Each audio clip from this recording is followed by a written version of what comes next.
Passando Jesus, viu um homem cego de nascença. E seus discípulos lhe perguntaram: Rabi, quem pecou para que ele nascesse cego? Ele ou seus pais? Jesus respondeu: nem ele pecou, nem os seus pais, mas isso aconteceu para que nele se manifestassem as obras de Deus. Enquanto é dia, é necessário que realizemos as obras daquele que me enviou. A noite vem, quando ninguém pode trabalhar. Enquanto estou no mundo, sou a luz do mundo. E tendo dito isso, cuspiu no chão e fez barro com a saliva e aplicou-o sobre os olhos do cego. E disse-lhe: vai, lava-te no tanque de Siloé, que significa enviado. E ele foi, e lavou-se, e voltou enxergando. E então os vizinhos e os que antes o tinham visto quando mendigo, perguntavam: não é ele que se assentava para mendigar? E uns diziam: é ele. E outros: não, mas se parece com ele. Ele, porém, afirmava: sou eu mesmo. E perguntaram-lhe então: como os teus olhos foram abertos? E ele respondeu: o homem que se chama Jesus fez barro, aplicou sobre os meus olhos e disse-me: vai até Siloé e lava-te. E eu fui, lavei-me e passei a enxergar. E eles então lhe perguntaram: onde ele está? E ele respondeu: não sei. Ocorreu que levaram aos fariseus o homem que fora cego. E era sábado, o dia em que Jesus fez o barro e lhe abriu os olhos. Amém. Queridos, a história se segue aqui. Nós temos aqui uma história. Esse é o milagre maior, mais com contexto maior registrado na Bíblia, depois do milagre da ressurreição de Lázaro. Nós temos aqui 41 versículos falando sobre esse milagre. Na verdade, se a gente fizer uma leitura mais cuidadosa desse texto, a gente vai perceber que o capítulo 8 e o capítulo 10 estão conectados com esse capítulo 9. E por que eu digo isso? Porque lá no capítulo 8, no versículo 12, Jesus vai dizer que ele é a luz do mundo. E quem o segue nunca andará em trevas, mas terá a luz da vida. Como se estivesse anunciando ou, de certa forma, dando a entender o que viria a seguir com o milagre do cego. No versículo 21 do capítulo 10, que é o que vem logo em seguida, nós vamos ver as pessoas dizendo assim: essas palavras não são de um endemoniado. Pode um demônio abrir os olhos do cego?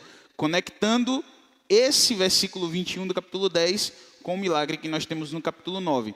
Isso é importante de entender, por quê? Porque João, ele não traz os milagres apenas como um ato deliberado de Deus, como um ato deliberado de Jesus. João traz os milagres sempre como um sinal.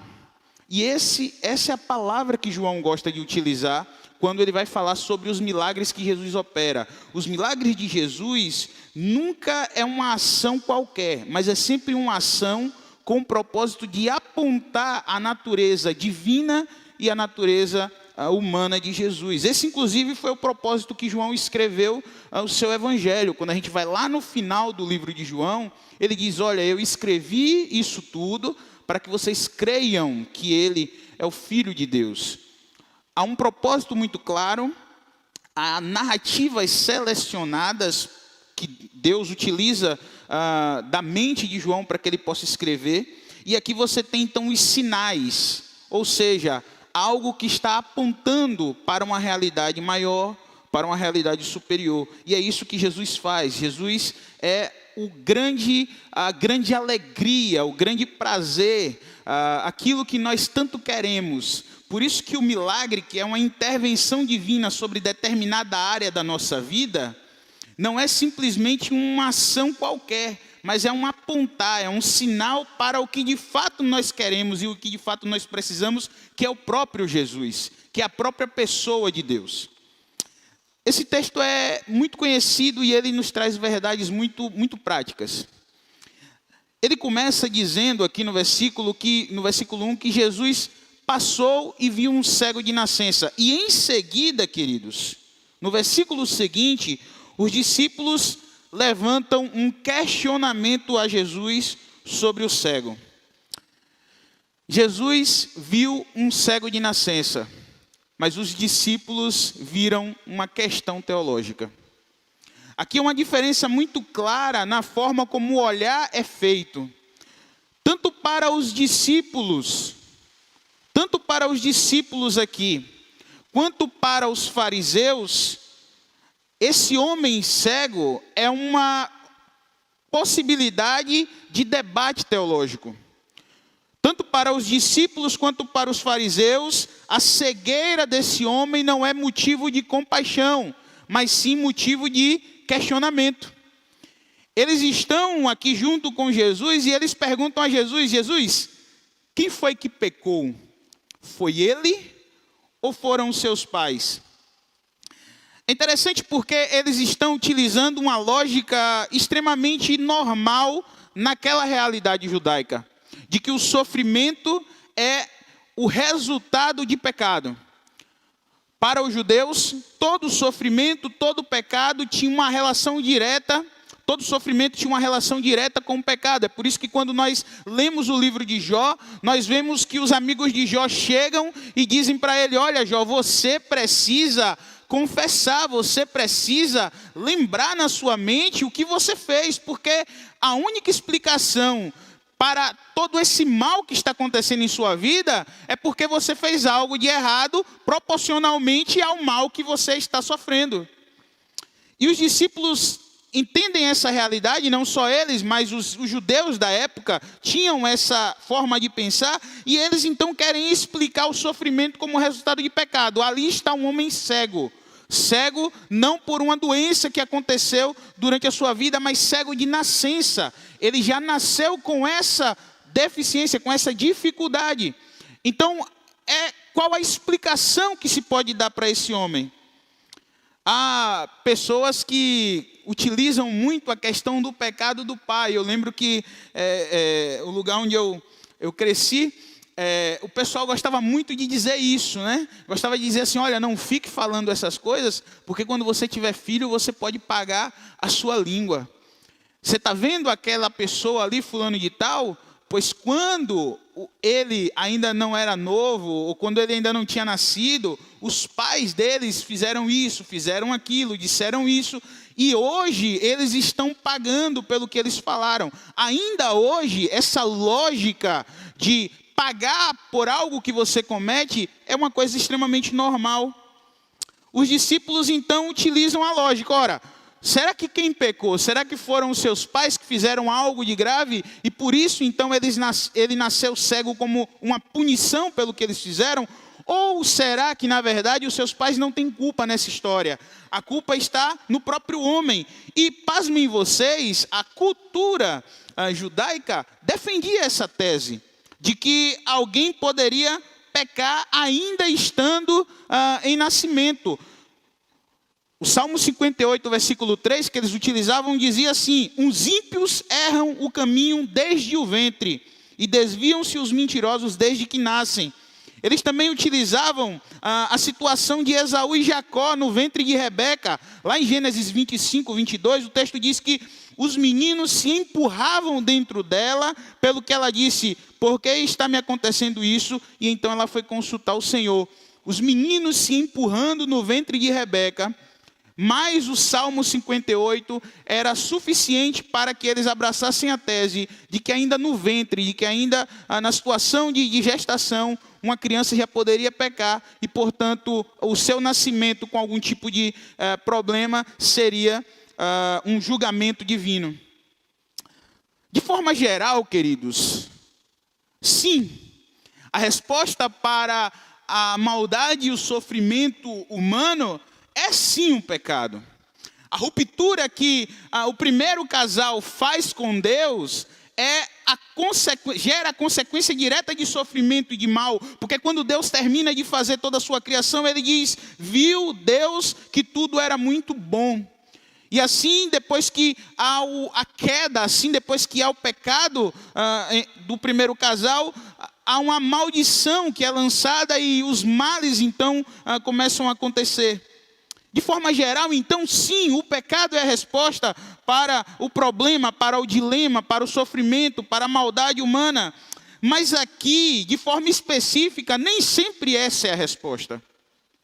E aí Jesus aqui, ele não está preocupado com a causa do sofrimento, mas ele está preocupado com a realidade do sofrimento.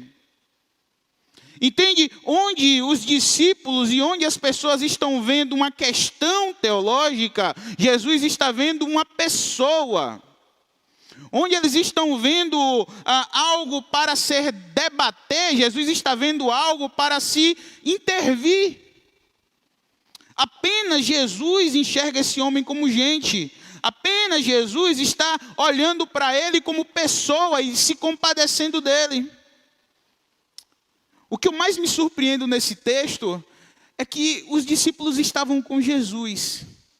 E eles poderiam, ao ver o cego e ver que Jesus estava anotando o cego, eles poderiam virar para Jesus e dizer assim: Jesus, aquele homem é cego de nascença, o Senhor poderia curá-lo?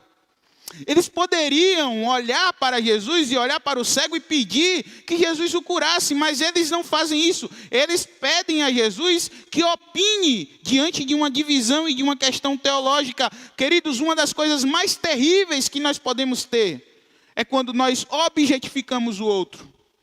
É quando nós olhamos para o outro e não mais nos compadecemos da pessoa, mas nós usamos a pessoa como tese, como base, para que a gente possa ficar fazendo problemas mentais e resolvendo questões mentais.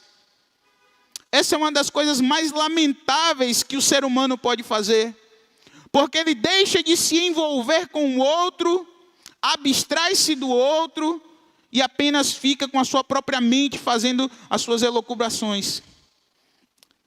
Jesus aqui não entra nessa jogada. Ele não entra na ideia de responder se quem pecou foi ele ou se quem pecou foi o pai. Jesus simplesmente responde: não, não foi ele, não foi o pai, mas isso aconteceu com um propósito.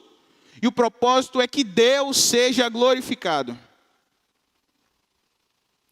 A resposta de Jesus é simplesmente uma resposta em que ele não entra no jogo da discussão teológica, mas ele puxa os discípulos para a realidade da necessidade do outro. É como se Jesus estivesse dizendo: onde houver mal, nós precisamos responder. É aquilo que diz o texto de Romanos, no capítulo 8, versículo 19, que diz que toda a criação aguarda com grande expectativa o dia em que os filhos de Deus serão revelados. Toda a criação, todo mundo, todo o cosmos aguarda o momento em que os filhos de Deus serão revelados, em que nós iremos revelar a nossa natureza transformada e que se parece com Jesus. O que Jesus está dizendo aqui, queridos, em outras palavras, é: não associem sofrimento a merecimento, mas quando houver sofrimento, faça algo em relação a isso para que Deus seja glorificado. Não façam essa jogada de usar o outro como objeto, mas olhe para o outro como alguém que é o seu próximo, porque irmão é aquele que é nascido de Deus, mas o próximo é todo aquele que precisa do meu auxílio e que pode ser servido através da minha vida. Jesus diz: olha, parem com isso. Enquanto é dia, é necessário que a gente faça a obra. Em outras palavras, parem de perder tempo numa discussão teológica se vocês estão diante de uma necessidade. O tempo para o trabalho é curto demais para que vocês percam tempo numa questão em que alguém está precisando de ser atendido. A nossa cultura, apesar de mudar as argumentações, a nossa cultura, apesar de mudar a maneira como o argumento é construído, chega a conclusões extremamente parecidas. Você acha, queridos, que o sacerdote, quando passou pelo homem que estava no caminho, pelo judeu que estava no caminho, na parábola do bom samaritano, você acha que o sacerdote não foi ajudar esse homem e simplesmente ele ignorou? Você acha que quando o escriba, quando aquele homem que era douto da lei passou por aquele homem que estava caído no chão, ele não foi ajudar simplesmente porque ele ignorou? Na verdade, queridos, nós nos enchemos de justificativas para não fazer aonde há necessidade, para não fazer o que é necessário. Sabe o que é mais perigoso do que os nossos pecados? São as justificativas que damos para poder cometê-los. Sabe o que é mais perigoso do que não fazer a vontade de Deus? São as desculpas que inventamos do porquê não faremos ou não iremos fazer a vontade de Deus. Aqui a questão é que a nossa sociedade hoje, apesar de mudar a argumentação, continua com a mesma tese. Se ele está sofrendo é porque ele merece. Só vou ajudá-lo se de fato eu entender que ele precisa e merece ser ajudado. Não vou intervir. Eu apenas olho para a pessoa e faço apenas questões mentais sobre ela.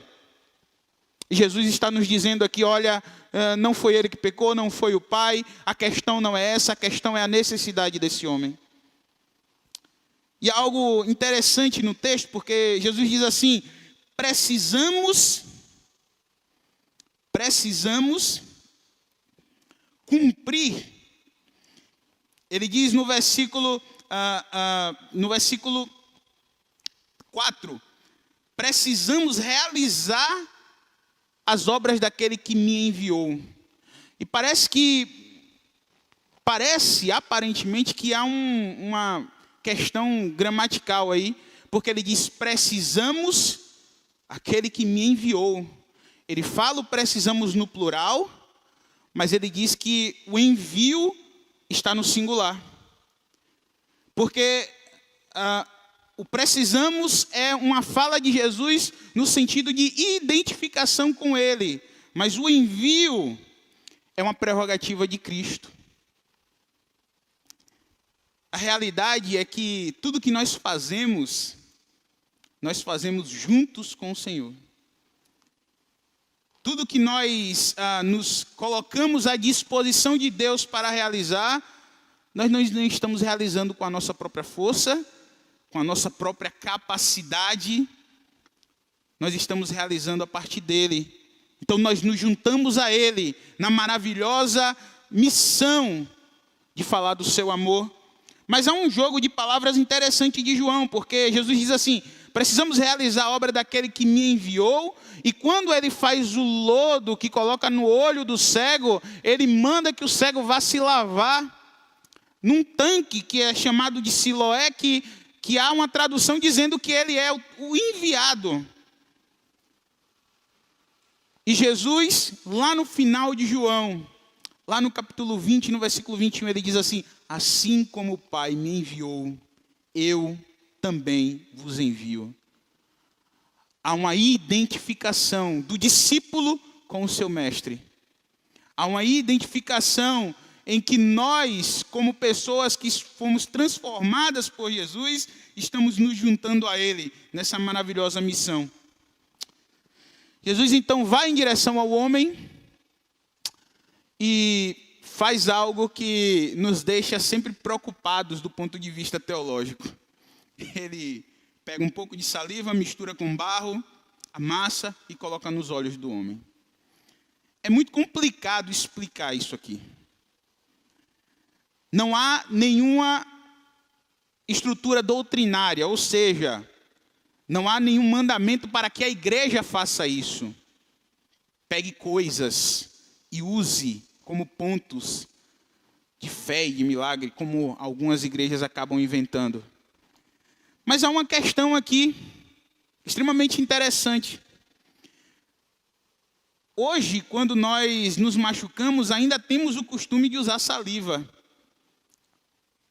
Quando você bate o dedo em algum lugar, uma das primeiras coisas que a gente faz é levar o dedo na boca, para, com a saliva, com a boca, aliviar um pouco a dor. E essa ação meio que espontânea que nós fazemos é algo que está ligado historicamente a essa ideia cultural de que a saliva possui propriedades curativas. Isso é algo que existia naquele período. E aí há várias teorias do porquê Jesus faz isso. Há, por exemplo, essa de que Jesus está usando um elemento cultural para ajudar o homem na formação de fé para que ele então vá até o tanque se lavar. Essa é uma possibilidade. Há uma possibilidade também de que Jesus usa o lodo no olho do homem para que ele tenha que se levantar para se lavar, para que ele não fique sentado pensando se vai ou não. Há também, talvez, a explicação de que, como o homem nasceu cego de nascença, ele não tinha o olho, e o amassar do lodo e colocar no olho é como se fosse um ato da criação divina que remete a Gênesis, em que Deus faz o homem do pó da terra e Jesus então está fazendo o olho daquele homem e o colocando no espaço. São teorias, não dá para a gente dizer que elas respondem ou que estão adequadas, o ponto não é esse, mas o ponto aqui é que há algumas coisas que a gente não pode negar. O primeiro é que esse homem, por ser cego, ele vai ter o uso do tato, do cheiro, do paladar, de forma muito mais acentuada do que a gente. Então, Jesus está usando um elemento de tato para que ele possa, talvez, ter uma melhoria na percepção do que Jesus está falando com ele. Só que, ao fazer isso, Jesus, de certa forma, ele está confrontando a tradição dos fariseus. Porque ao fazer o lodo com a saliva, ele está indo de encontro ao que era ensinado naquele momento em relação ao sábado. O homem vai se lavar. E talvez aqui, mais uma vez, João está querendo nos dar um simbolismo muito bonito, porque quando Jesus passa o lodo no olho do homem e o manda para o tanque, chamado Siloé, que significa enviado, Jesus está mandando ele se lavar no tanque. Em outras palavras, é como se ele estivesse se lavando ou sendo purificado no enviado, no próprio Cristo. Talvez há esse simbolismo aqui. A questão é que Jesus rompeu com a tradição dos fariseus.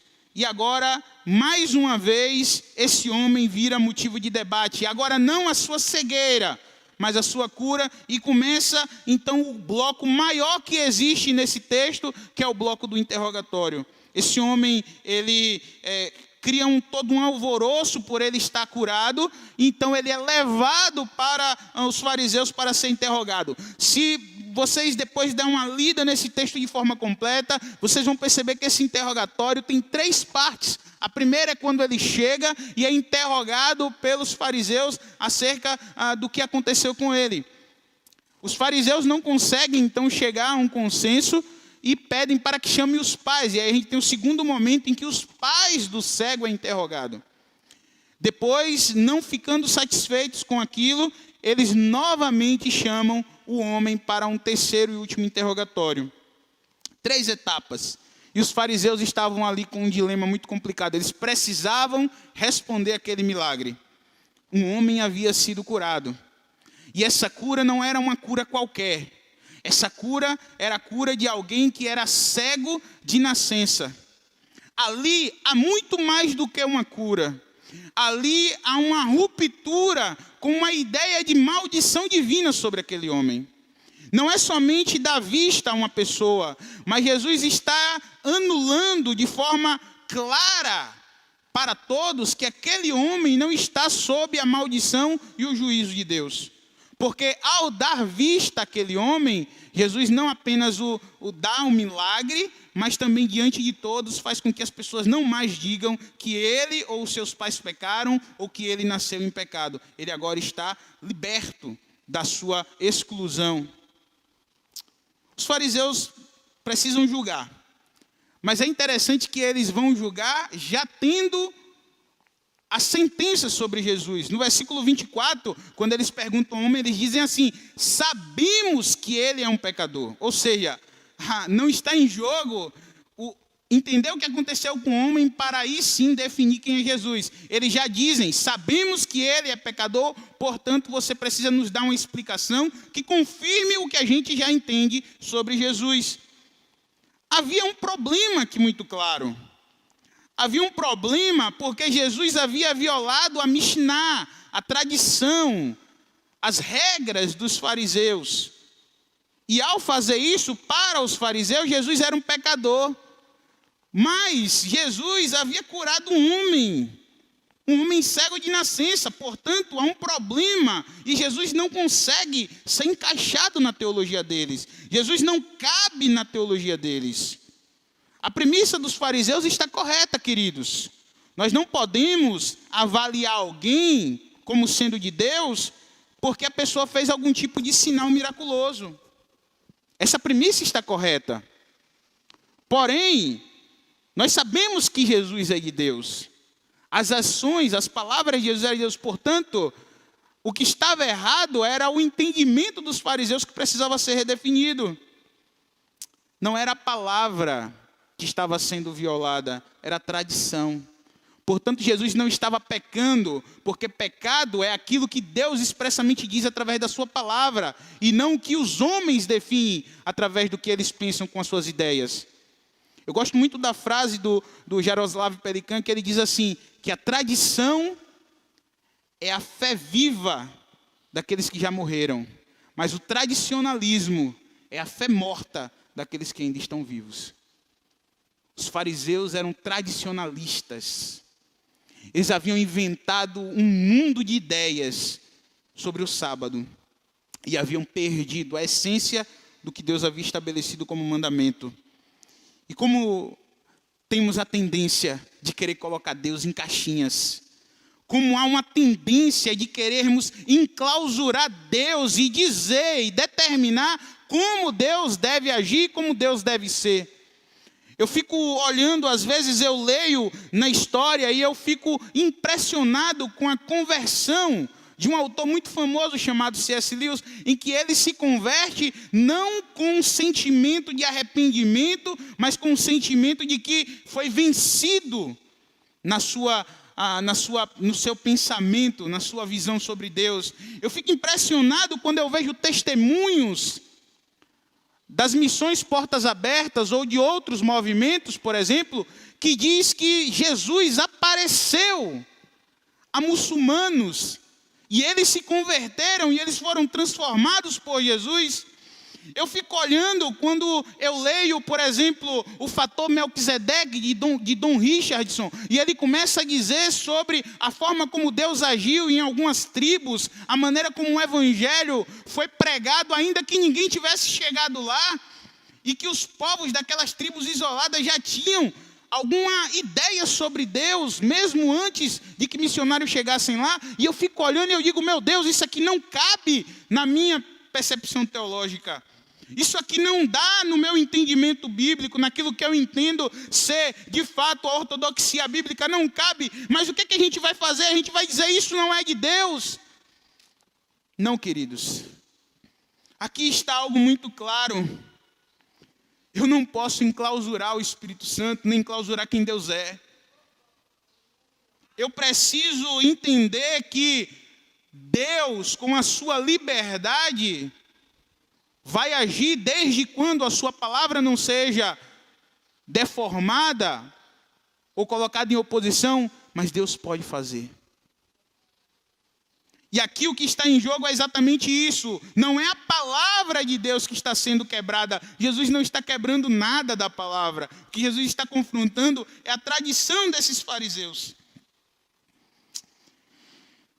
Nós precisamos entender que a revelação divina para a nossa vida, que é a palavra de Deus, é o que Deus quis nos mostrar. Nós não temos condição de se chegar a Deus através de nós mesmos, mas Ele é quem, através do seu grande amor, se revela através da sua palavra e nos mostra quem Ele é. E essa revelação, esse falar de Deus, da maneira que a gente entende, queridos, é sempre um ato de misericórdia divina. Quando Jesus se torna homem, como diz lá em Filipenses, há um kenosis, há um esvaziamento de Jesus para que ele se torne humano. Por isso que o texto diz que ele, sendo Deus, não teve por usurpação ser igual a Deus, mas esvaziou-se. Não há outra forma da gente entender Deus, a não ser quando Deus esvazia, diminui um pouco o tom para que a gente possa entendê-lo. E por isso é que nós não podemos querer enclausurá-lo em caixinhas, precisamos ser humildes diante da grandeza e da soberania de Deus. E é isso que esses fariseus não haviam entendido ainda, mas Jesus iria confrontá-los um pouco mais. Eles chamam o pai do homem e dizem, o que aconteceu com esse homem aí? Os pais estão com muito medo dos fariseus. Eles têm medo de serem excluídos da sociedade. E aí então eles dizem assim, olha, esse é o meu filho, ele realmente nasceu cego. Agora, como ele foi curado, isso aí eu não posso lhe dizer, pergunte a ele, porque ele tem idade. Os pais tiraram o corpo fora, eles tinham medo. Eles tinham medo do que poderia lhes acontecer ao confirmar o que estava óbvio. Eles então chamam novamente o homem e aí há um segundo interrogatório. E agora, nesse segundo interrogatório, é algo muito interessante, porque o homem começa a ser sarcástico com os fariseus. Ele entende que os fariseus ali não querem realmente entender o que aconteceu. Os fariseus querem achar algum ponto de tropeço na fala do homem para, enfim, dar a sentença que já está pré-determinada de que Jesus é um pecador e que tudo aquilo ali é mentira. Então o homem entende, ele já não mais repete o que aconteceu. Ele diz assim, olha, o que eu sei é que eu era cego e agora eu estou vendo. E ele então começa a falar algumas coisas e começa a ter uma tensão muito grande. E o que é incrível aqui é que esse homem, que era um excluído da sociedade, queridos, que era alguém que era um mendigo, alguém que estava à margem da sociedade, e que agora, ao se tornar, deixar de ser cego, ele poderia ser integrado à sociedade. Mas sabe o que está acontecendo aqui? Ele está batendo o pé e afirmando a realidade do que aconteceu na vida dele. Porque mais importante do que ser integrado na sociedade, porque o que ele está afirmando irá levá-lo à exclusão novamente, mais importante do que ser integrado é confirmar, confessar aquilo que Jesus fez na vida dele. Mais importante do que as pessoas venham a definir sobre quem somos, é o fato de termos a convicção do que o Cristo fez em nossa vida e do que nós devemos ser a partir do que ele fez em nossas vidas. Às vezes a fé em Deus pode lhe trazer exclusão. Jesus advertiu isso no Sermão do Monte. Ele disse, bem-aventurados sois vós quando vos perseguirem, quando maltratarem, injuriarem, mentindo, disserem todo mal contra vós. Exultai-vos e alegrai-vos, porque é grande o vosso galardão no céu. Jesus havia advertido que segui-lo, ser parecido com ele, viver uma realidade da graça que tem Jesus como mestre, como Senhor e como modelo para a nossa vida, não significa viver em paz, viver sendo aplaudido, mas pode significar uma vida de exclusão, de afastamento e de oposição. Mas Jesus responde a tudo isso dizendo, se alegrem, porque esse mundo que vos exclui não é um mundo que define. Essa vida que talvez possa lhe excluir, não é a vida que define. Essa realidade terrena que está aqui, não é a realidade eterna. Há uma realidade muito maior. E nessa você não está sendo excluído, você está sendo aceito. Os fariseus expulsam o homem do templo.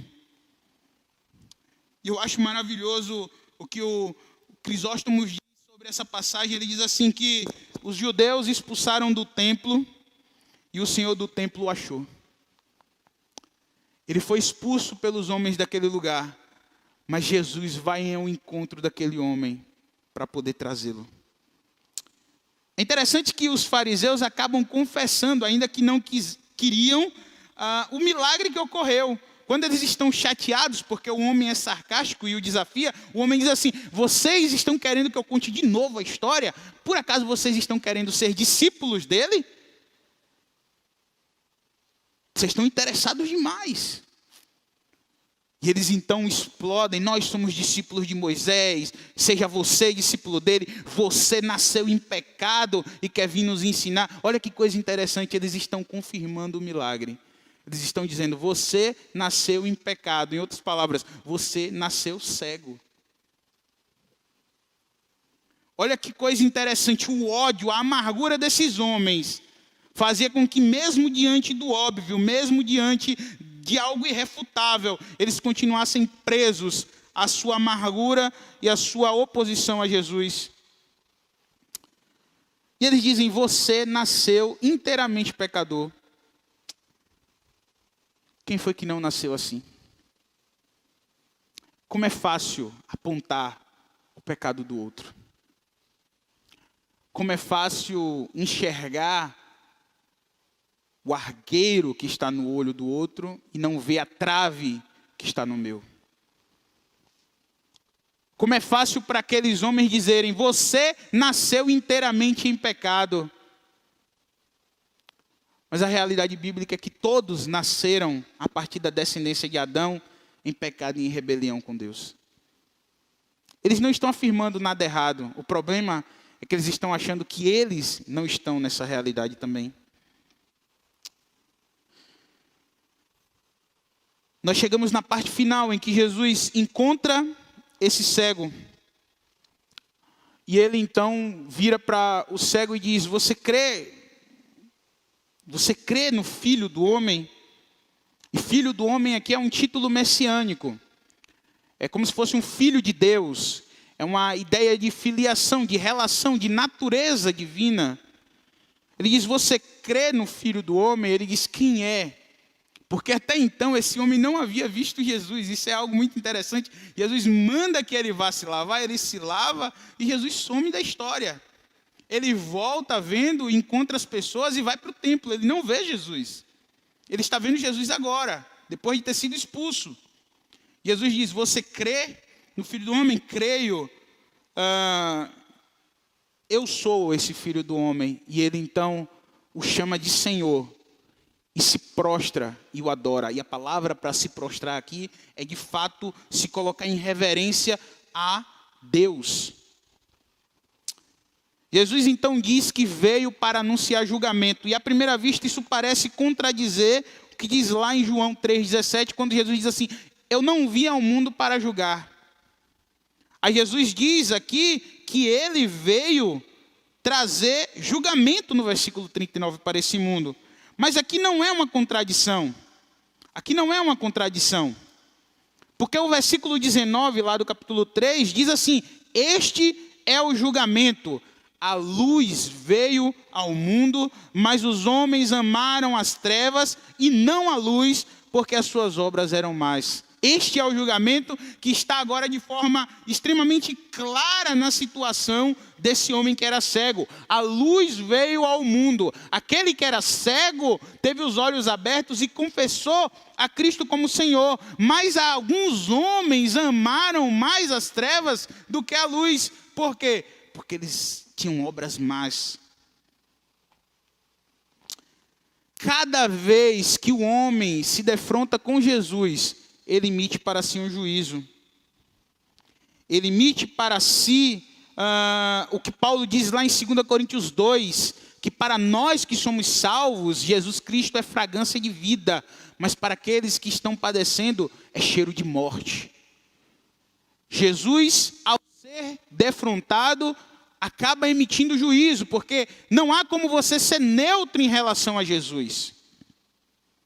Ou você entende que Ele é o único caminho, ou você entende que Ele é Senhor absoluto de todas as coisas, ou você rejeita. E é interessante aqui, queridos, que há uma dupla evolução. Porque o juízo, a chegada de Jesus, ele faz aquilo que o texto bíblico diz. Aquele que é limpo, limpe-se mais. Aquele que é sujo, suje-se ainda mais. Quando você pega o milagre, no capítulo 9, você vê que há uma dupla evolução. O homem progride em direção a Jesus, enquanto que os fariseus progridem em relação ao distanciamento de Jesus. Você pega no versículo 16, quando os fariseus perguntam, o cego diz, um homem chamado Jesus. Depois, no versículo 24, aliás, primeiro o homem diz que Jesus é um homem. Depois, quando perguntam quem é Jesus, ele diz um profeta. E por fim, ele diz, confessa que Jesus é o seu Senhor e é o seu Deus. Mas os fariseus começam primeiro dizendo que Jesus é um homem, depois dizem que ele é um pecador, e no final, lá no capítulo 10, dizem que ele é possesso por demônio. Há uma dupla evolução aqui. O cego está crescendo em conhecimento sobre a pessoa de Jesus, porque ele está refletindo naquilo que Jesus realizou na vida dele. Ele não fica pensando muita coisa, ele só pensa nisso. Eu era cego, agora estou vendo. Eu estava com os meus olhos fechados, agora eu posso ver. Enquanto que os fariseus estão numa dupla evolução de distanciamento. Esse homem não pode fazer isso, esse homem não pode fazer isso, esse homem é um pecador, esse homem é um pecador, ele não guarda a lei, ele não pode. E há uma evolução constante, um se aproximando, o outro se afastando. É melhor amar Jesus do que as teorias sobre ele. Sabe o que é incrível aqui? É que quanto mais nós conhecemos uma pessoa, mais nós percebemos os seus defeitos e as suas falhas. Quer saber como é a pessoa? Conviva com ela. Se a gente ficar um mês junto, você vai descobrir que eu tenho tanto defeito que você nem imagina. E vice-versa. Às vezes eu falo com minha esposa, eu digo assim, quem não conhece é que compra. Para mim mesmo, não é para ela não. Mas a realidade com Jesus é diferente. Quanto mais nós o conhecemos, mais nós ficamos encantados. Quanto mais nós o conhecemos, mais nós ficamos maravilhados com a grandeza e com a perfeição dele. Quanto mais nós nos relacionamos com Jesus, mais nós vamos querendo ficar mais próximo dele. É por isso que às vezes algumas pessoas dizem assim, como é que a gente faz para orar muito? Você tem que começar orando pouco. Porque quanto mais você se aproxima de Jesus, mais você quer estar perto dele. A pessoa de Jesus é encantadora. A presença de Jesus é maravilhosa. E quanto mais você se relaciona com ele, mais você o quer. É por isso que quanto mais as pessoas se relacionam com Jesus, menos importantes são as coisas. É por isso que quanto mais a gente vê pessoas querendo coisas através de Jesus, é porque essas pessoas ainda não descobriram o maravilhoso que é ter o próprio Jesus. Aqui é uma progressão de um lado e de outro. E esse homem está entendendo quem é Jesus. Progrida em conhecimento. Progrida naquilo que Deus tem realizado na sua vida. Cresça, se santifique, amadureça espiritualmente. Reflita no que Deus fez na sua vida. Sabe o que foi que ele fez? Você nasceu cego, pecador. Eu nasci cego e pecador, e ele veio sobre minha vida, sobre a sua vida, e nos trouxe a luz, nos iluminou, e agora nós podemos ver perfeitamente tudo e podemos ver a glória do Senhor. Viva essa realidade e cresça em conhecimento na graça do Senhor. Você precisa entender, queridos, que não dá para ser neutro diante de Jesus. Esse homem, ele recebeu um convite, quase que uma ordem. Jesus amassou, colocou no olho dele e disse, vá até o enviado e se lave. Ele se levantou e fez. Não dá para você ser indiferente à pessoa de Jesus. Você que ainda não se decidiu em relação a Jesus. Você que está talvez pensando sobre quem é Jesus. Eu quero te dizer que não há como você ser neutro em relação a Ele. Porque Ele fez afirmações extremamente diretas. Ele disse que Ele é o único caminho para Deus. Ele disse que Ele deve ser Senhor absoluto da nossa vida. Ele disse que nós precisamos amar mais a Ele do que qualquer outra pessoa ou qualquer outra coisa. Esse é o preço do convite que Ele nos faz. E não há como você ser neutro diante desse convite. Ou você aceita o convite dEle, vivendo o que Ele é, ou você o ignora. E eu te digo, não há decisão melhor do que aceitar o convite do Mestre e viver a partir dEle, tendo uma vida transformada por Ele e sendo transformado por Ele a cada dia. Seja um discípulo do Senhor e você vai entender essa realidade. Eu quero orar.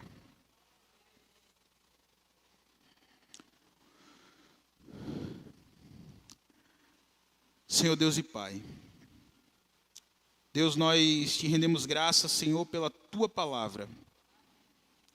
A Tua palavra que fala aos nossos corações e que nos mostra quem somos e quem o Senhor é. A Tua palavra que revela plenamente, perfeitamente o Senhor e que é suficiente, Deus, para que possamos entender a Tua vontade. Deus, que nós possamos olhar para Ti, não como aqueles fariseus que estavam cegos, ainda que enxergassem, porque eles estavam cegos diante das suas próprias ideias. Que o Senhor nos livre, Deus, de nos tornarmos insensíveis diante do outro. Que o Senhor nos livre, Deus, de nos tornarmos apáticos em relação à dor do outro e fazermos do outro apenas um assunto de conversa. Que o Senhor nos ajude a ser parecido contigo, a viver para Ti, a fazer a Tua vontade. Deus, o Senhor nos salvou. Que nós possamos viver essa salvação para o Senhor. É o que nós te pedimos e agradecemos em nome de Jesus. Amém.